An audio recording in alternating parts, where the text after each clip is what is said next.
दोस्तों नमस्कार। मैं श्यामनाथ यादव अम्बेडकरवादी। जैसा कि आप लोगों को मालूम ही होगा कि वक्फ संशोधन बिल पे सुप्रीम कोर्ट में आज बहस हुई और इसके पहले उत्तर प्रदेश मुख्यमंत्री योगी आदित्यनाथ का क्या कहना है, इसको भी हम आप लोगों को सुना रहे हैं। लेकिन ये एक संवैधानिक पद पर बैठे हुए हैं और ऐसे पद पर बैठे हुए मुख्यमंत्री का क्या कहना है, थोड़ा सा पहले आप लोग इस वीडियो में देख लें, फिर आगे बात हो। बैंक तैयार होगा। अब सवाल ये है कि लैंड बैंक में निवेश कौन करता है, ऊंची ऊंची इमारतें कौन बनाता है और उसमें कौन कौन रहता है, कौन खरीदता है, कौन बेचता है। कितने गरीब हैं जो ऊंची ऊंची इमारतों में रहते हैं, जो लैंड बैंक बनाते हैं। यदि गरीबों के लिए ही मकान बनाना है तो क्या देश में जमीनों की कमी है? अस्पताल बनाने की इतनी ही जल्दबाजी है तो क्या देश में जमीन की कमी है? और फिर जो पहले से अस्पताल बने हैं उनकी हालत क्या है? पहले उसे ही सुधार लीजिए हुजूर। उन लोगों के अस्पतालों में ताला लगाकर वहां की व्यवस्था को बर्बाद करके आप किस गरीब का भला करने जा रहे हैं? पहले आप यूपी के मुख्यमंत्री की बातों को सुन लीजिए, इसके बाद हम फिर मिलते हैं। 2017 के पहले के उत्तर प्रदेश में हर दूसरे तीसरे दिन दंगा होता था। बहनों और भाइयों, इन दंगाइयों का उपचार ही डंडा है। बिना डंडे के मानेंगे नहीं। आप देख रहे होंगे बंगाल चल रहा है, वहां की मुख्यमंत्री चुप है, दंगाइयों को शांति दूत कहती है। अरे लातों के भूत बातों से कहां मानने वाले हैं। लेकिन सेकुलरिज्म के नाम पर इन लोगों ने दंगाइयों को दंगा करने की पूरी छूट दे रखी है। पूरा मुर्शिदाबाद पिछले एक सप्ताह से चलता है, सरकार मौन है। बहनों और भाइयों, इस प्रकार की अराजकता पे लगाम लगनी चाहिए और मैं धन्यवाद दूंगा इस बात के लिए वहां की माननीय न्यायालय को, जिन्होंने वहां पर केंद्रीय बलों की तैनाती करके वहां के अल्पसंख्यक हिंदुओं की सुरक्षा की व्यवस्था करने के लिए कदम उठाया है और आज केंद्रीय बल वहां पर तैनात है। आपने वहां की पीड़ा सुनी होगी। सब लोग मौन है। कांग्रेस मौन है मुर्शिदाबाद के दंगों पर, कांग्रेस मौन है, समाजवादी पार्टी मौन है, टीएमसी मौन है। वे धमकी में धमकी दिए जा रहे हैं, समर्थन कर रहे हैं। बांग्लादेश के अंदर जो हुआ था उसका समर्थन कर रहे हैं बड़ी बेशर्मी के साथ।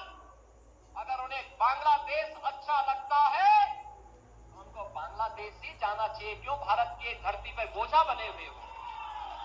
क्यों भारत की धरती पे बोझा बने हुए हो?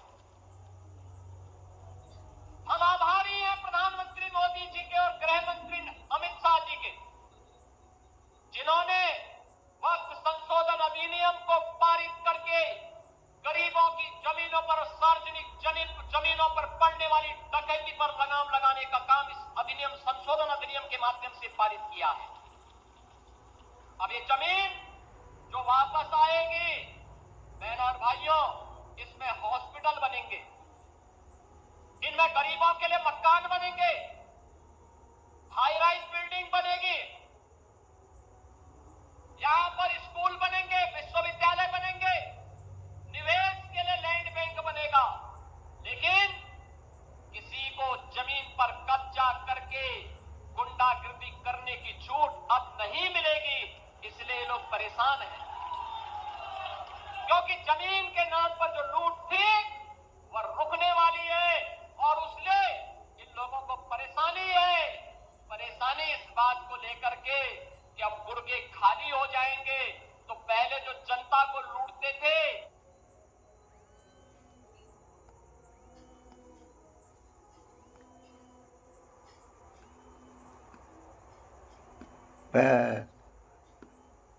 इनको भय है कि इनके द्वारा पाले गए गुर्गे कहीं भस्मासुर हुए तो कहीं अब इन्हीं को न लूटने लग जाए।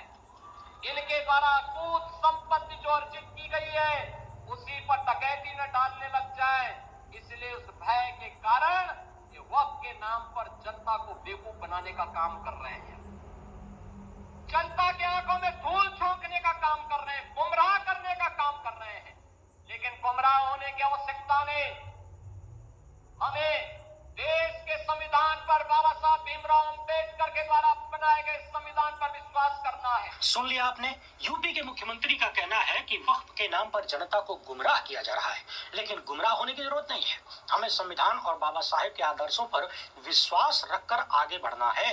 इनका कहना है कि पहले रोजगार का अभाव था, अब व्यवस्था थी। यानी इनके अनुसार अब न तो यूपी में रोजगार का अभाव है, न ही अव्यवस्था है, यानी सबको रोजगार मिल गया। और सुनिए, यूपी सीएम ये भी दावा कर रहे हैं कि पहले लोगों को पलायन करना पड़ता था, लेकिन अब तस्वीर बदल चुकी है। यानी अब यूपी के लोगों को पलायन नहीं करना पड़ता है, यानी यूपी वालों को यूपीए में रोजगार मिल जाता है। अब उत्तर प्रदेश के लोग जो भी अन्य प्रदेशों में जाकर नौकरी वगैरह करते हैं, वो कान खोलकर सुन ले भैया, शायद यूपी के मुख्यमंत्री आपको यूपी वाला नहीं मानते। अब आप लोग पता लगा लीजिए कि कौन गोला से कहां पर पहुंचे हैं, किस प्रदेश के रहने वाले हैं। क्योंकि यूपी के होते तब तो यूपीए में नौकरी मिल जाती, यहाँ पलायन करने की जरूरत तो पड़ती नहीं है। यूपी सीएम ने यह भी दावा किया है कि 2017 से पहले उत्तर प्रदेश में हर दूसरे तीसरे दिन दंगे होते थे। दंगाइयों का इलाज खाली डंडा है, बिना डंडा के ये मानेंगे नहीं। अब खबरदार, जो किसी ने पूछा कि अभी उत्तर प्रदेश की राजधानी लखनऊ में जो लोग यूपी पुलिस की गाड़ी पे चढ़ के कूद रहे थे, उनके लिए डंडा काम क्यों नहीं किया? जो लोग तलवार भांज रहे थे, उनके लिए डंडा काम क्यों नहीं किया? आगरा में जो लोग तांडव कर रहे हैं, उनके लिए डंडा काम क्यों नहीं करता? एक चुने हुए सांसद को, दलित सांसद को सरेआम जान से मारने की धमकी दी जा रही है, पूर्व मुख्यमंत्री को हत्या के लिए धमकाया जा रहा है, वहां डंडवा काम क्यों नहीं करता? आए दिन कभी इस मस्जिद के सामने, कभी उस मस्जिद के सामने जो आतंकी मानसिकता के लोग आतंक फैला रहे हैं, वहां डंडवा फेल काहे हो जाता है? यूपी सीएम ने कहा कि बंगाल में जो हुआ उसको लेकर कांग्रेस, समाजवादी पार्टी, टीएमसी सब मौन है। और कहीं न कहीं असत्य बात बोलते हुए यूपी सीएम ने यह भी कह दिया कि बांग्लादेश में जो हुआ ये लोग उसका समर्थन कर रहे हैं। पहली बात तो ये कि ये पूरी तरह से बरगलाने की कहानी है। कोई भी राजनीतिक दल हिंसा का समर्थन खुलेआम तो नहीं कर सकता। हालांकि एक के बारे में ये दावा नहीं कर सकते, वो कौन है जानते हैं तो कमेंट बॉक्स में लिख दीजिएगा। मगर इसके बावजूद देश में सरकार भाजपा की है। बांग्लादेश में अगर अल्पसंख्यक हिंदुओं के साथ कोई घटना हो रही है तो इस पर सरकार एक्शन ले सकती है ना। कुछ भी करने का अधिकार उसके पास है, जनता ने उसको चुना है। अब जनता ने चुना नहीं चुना वो अलग की बात है, मगर उल्टे सवाल इस मामले में केंद्रीय मंत्री पूरी तरह से अनपढ़ गवार समझ रखा है। कृषि कानून को लेकर आते हैं और कहते हैं इस पर भी कार्रवाई कर सके। बुलडोजर किसी पक्के मकान पर नहीं, रिजिजू हैं, ये साथ पहले बंद की जाती है, उस पर कानून मंत्री थे। ईद की कोई हम प्रशासन से बात करके नोटिस अब इस समय भी ये केंद्रीय मंत्री हैं। इस कानून का जनता के लिए ही तो होती हैं, और किसके लिए? अब जैसे सुन लीजिए आप लोग, इन लोग इनका क्या कहना है। तो सड़क बस लेकर क्या क्या करने की बात कर रहे हैं आपने सुन लिया। अब अल्पसंख्यक मामलों के मंत्री किरण रिजिजू की बात भी सुनिए। कल सुप्रीम कोर्ट में वक्फ मामले में 10 याचिकाओं पर सुनवाई होनी है। इसी बीच एनडीटीवी से बात करते हुए किरण रिजिजू ने कहा है कि मुझे भरोसा है कि सुप्रीम कोर्ट इस मामले में दखल नहीं देगा, क्योंकि अगर कल को सरकार न्यायपालिका में हस्तक्षेप करती है तो ये अच्छा नहीं होगा। हमें एक दूसरे का सम्मान करना चाहिए। शक्तियों का बंटवारा कैसे होगा ये अच्छी तरह से परिभाषित है। यानी कहीं न कहीं केंद्रीय मंत्री इशारों में सुप्रीम कोर्ट को ये इशारा दे रहे हैं कि आप हमारे मामले में हस्तक्षेप मत करिए, वरना कल को हम भी आपके मामले में करेंगे तो ठीक नहीं होगा। मोदी के मंत्री के इस बयान के बाद पत्रकार वसीम अकरम त्यागी लिख रहे हैं कि मंत्री महोदय बड़ी खूबसूरती के साथ सुप्रीम कोर्ट को धमका रहे हैं कि हम सरकार हैं, अगर हमारे बनाए वक्फ कानून में दखल दिया तो ... खैर, जस्टिस लोया अमर रहे। वैसे जस्टिस लोया का नाम आते ही आप समझ गए होंगे कि पूरी कहानी क्या है। अब कौन किसको धमकी दे रहा है, किसको चेतावनी दे रहा है, आप भाषा और भाषा की भावना को ध्यान में रखते हुए अंदाजा लगा लीजिए। पिछले दिनों आपने देखा था किस तरीके से वक्फ संशोधन का विरोध करते हुए मुसलमानों ने हाथों पर पट्टी बांधकर नमाज वगैरह के लिए निकले थे बाहर। इसके खिलाफ प्रशासन ने उन्हें नोटिस थमा दिया। 1 लाख से लेकर 10 लाख के बीच बॉन्ड भरने को भी कुछ लोगों को लिए कह दिया गया।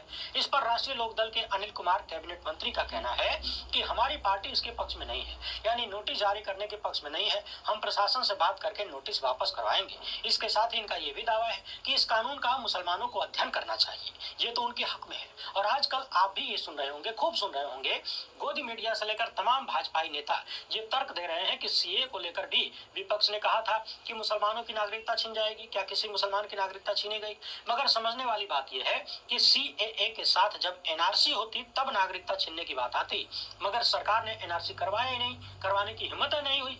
असम में एनआरसी की शुरुआत हुई थी तो पता चला कि मुसलमानों से ज्यादा हिंदुए लपेटे में आ गए। फिर क्या था, सरेंडर ये हो तो गया। खैर यानी सीएए और पुराना एनआरसी का जो समाचार है, तो इस बारे में अभी तो व्यवस्था रुक गई। लेकिन अब है क्या कि आज जो सुप्रीम कोर्ट में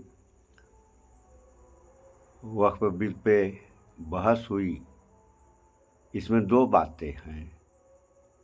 एक धार्मिक मुद्दा है और दूसरा संवैधानिक मुद्दा है। तो कोर्ट का ये कहना था कि हम संविधान के दायरे में इसकी जांच पड़ताल करेंगे, और जब संविधान के दायरे में जांच पड़ताल कोर्ट करेगी तो संवैधानिक जो व्यवस्था है वो फैसला में आ जाएगा। तो फैसला में क्या आएगा ये तो जब आएगा तब वाली बात है। लेकिन इस हिसाब से तो कोई भी अंदाज़ा लगा सकता है कि फैसला क्या आना चाहिए। और इधर इन लोगों का क्या कहना है, खासतौर से जो बीजेपी वाले हैं इनका क्या कहना है। और सुप्रीम कोर्ट ने एक बात और कहा है, सुप्रीम कोर्ट में एक बात और ये कहा कि हम जो है जो भी काम करेंगे वो संविधान के दायरे में करेंगे। और जबकि यहाँ का नियम भी है, और धर्म वाली भी बात जो है सुप्रीम कोर्ट ने कह दिया है। और यहाँ का नियम जो है, एक नियम ये है कि कोई भी धार्मिक किताब अगर रखी जा रही है तो संविधान उसके ऊपर रखा जाएगा, यानी सबसे ऊपर अगर कुछ रहेगा तो संविधान। लेकिन आप लोगों ने कुछ समय पहले ऐसा देखा सोशल मीडिया पे कि संविधान का भी अनादर किया गया, या संविधान नीचे रखा गया और अन्य किताबें ऊपर रखी गई। ऐसा जो है देखने में आया था। तो जब तक संविधान की रक्षा नहीं होगी तब तक कुछ होने वाला नहीं है। अगर सरों पर कोई चीज़ है तो वह संविधान है। संविधान का पालन किसी को भी करना चाहिए। तो ये मुख्यमंत्री योगी आदित्यनाथ के कहने पे जो कहा इन्होंने, इस पे हमें इस वीडियो को बना रहे हैं कि ये क्या कहे हैं, आप लोग ध्यान से सुन लें। और इसके दूसरी वीडियो जब कोर्ट का फैसला आ जाएगा तब हम बनाएंगे, उसको भी आप लोग देखिएगा। सो इस वीडियो में इतना ही। स्वच्छता अपनाएं, शुद्ध खाएं, स्वस्थ रहें, शिक्षित बने। जय विज्ञान, जय संविधान। नमस्कार।